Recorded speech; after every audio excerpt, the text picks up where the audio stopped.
ഞാൻ മലയാറ്റൂർ നിലയം ഗ്രാമപഞ്ചായത്ത് വാർഡ് 9 മെമ്പറാണ്. പേര് സേവർ വടക്കഞ്ചേരി.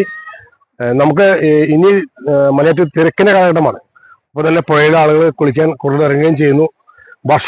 വർഷങ്ങളായിട്ട് ഇവിടെ ഈ പുഴയിൽ കുളിക്കാൻ പോകുന്ന ആളുകൾ പലരും പള്ളി പറയുന്ന അനുസരിക്കാതാണ് പുഴയിൽ പോയി മരിച്ചുകൊണ്ടിരിക്കുന്നത്.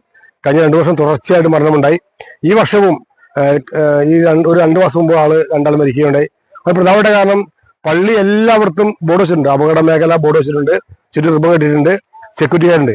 എന്നാൽ ഇതിനെല്ലാം അതിലംഘിച്ചുകൊണ്ട് തീർത്ഥാടകൻ ഞങ്ങൾക്കെല്ലാം നീന്തൽ അറിയാവുന്ന ഭാവത്തോടു കൂടി ഇറങ്ങും.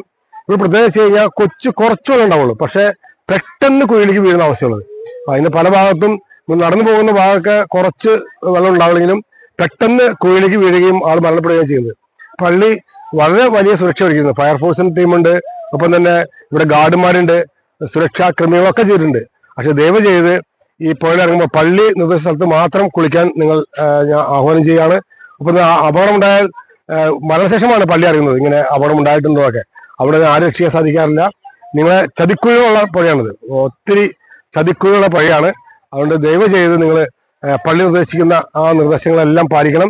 അല്ലെങ്കിൽ നിങ്ങളെയും ഈ ആ വിപത്ത് പിന്തുടരാൻ സാധ്യത. വെളിയിൽ തിരക്ക് വർദ്ധിക്കുന്നതനുസരിച്ച് പുഴയിലും തിരക്ക് വർദ്ധിക്കും.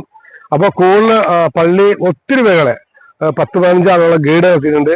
സുരക്ഷാ ക്രമീകരണ ഫയർഫോഴ്സ് ഉണ്ടാവും, മുങ്ങ വിദഗ്ധരുണ്ടാവും, പിന്നെ മറ്റു വാഹന സൗകര്യമൊക്കെ ഏർപ്പെടുത്തിയിട്ടുണ്ട്. പക്ഷെ പലപ്പോഴും ഇങ്ങനെയുള്ള സൗകര്യവും ഒക്കെ ഉണ്ടെങ്കിലും ചുറ്റും പുഴയ്ക്ക് ചുറ്റും പള്ളി ക്രമീകരണം വെച്ചിട്ടുണ്ടെങ്കിൽ ഓരോ അപകടമേല അതും കടന്നു പോയിട്ടുള്ള മരണങ്ങൾ പലപ്പോഴും അറിയുന്നത് മരണശേഷമാണ്. അതുകൊണ്ട് പള്ളിയുടെ ഒത്തിരി സുരക്ഷാ ക്രമീകരണം പള്ളി ചെയ്തിട്ടുണ്ട്. ഗാർഡുമാരുണ്ട്, ഫുൾ ടൈം വാച്ചർമാരുണ്ട്, ക്യാമറ നിരീക്ഷണമുണ്ട്, എല്ലാം ഉണ്ട്. അപ്പോൾ ദയവ് ചെയ്ത് ഈ കുളിക്കാനിറങ്ങുന്നവര് പള്ളിയുടെ എല്ലാ ക്രമീകരണം പാലിക്കണമെന്ന് അഭ്യർത്ഥിക്കുകയാണ്. പോരെ, ദയവ് ചെയ്ത് മദ്യം കഴിച്ചിട്ട് പുഴയിൽ ഇറങ്ങരുത്. ഒപ്പം തന്നെ പലപ്പോഴും കടലിലൊക്കെ ഉള്ള ആളുകൾ പറയും ഞങ്ങൾക്ക് അറിയാം, നീന്തൽ അറിയാമെന്നുള്ള ഭാവത്തിൽ വരും. അങ്ങനെയല്ല, ഈ പുഴ ചതിയുള്ള പുഴയാണ്. കൊച്ചു കുഴികളുണ്ട്. അതുകൊണ്ട് മദ്യം കഴിക്കാൻ പാടില്ല. കുട്ടികളെ പുഴയിലൊക്കെ സൂക്ഷിക്കണം. ഒപ്പം തന്നെ പിടിച്ചു വലിച്ചു നടക്കാൻ പാടില്ല. ഒരാൾ പോയി അടുത്താൾ പോകുന്ന അവസ്ഥയാണ് ഉള്ളത്. അതുകൊണ്ട് വെള്ളം തന്നെ ഇടയ്ക്ക് വർദ്ധിച്ചുകൊണ്ടിരിക്കും. ഈ അതനുസരിച്ച് തന്നെ പള്ളി അതിനെ ക്രമീകരണം ചെയ്യുന്നുണ്ട്. എങ്കിലും സുരക്ഷ മുന്നേ പറയാണ്. ദയവ് ചെയ്ത് പള്ളി നിർദ്ദേശിച്ച സ്ഥലത്ത് മാത്രം കുളിക്കാൻ അഭ്യർത്ഥിക്കുന്നു.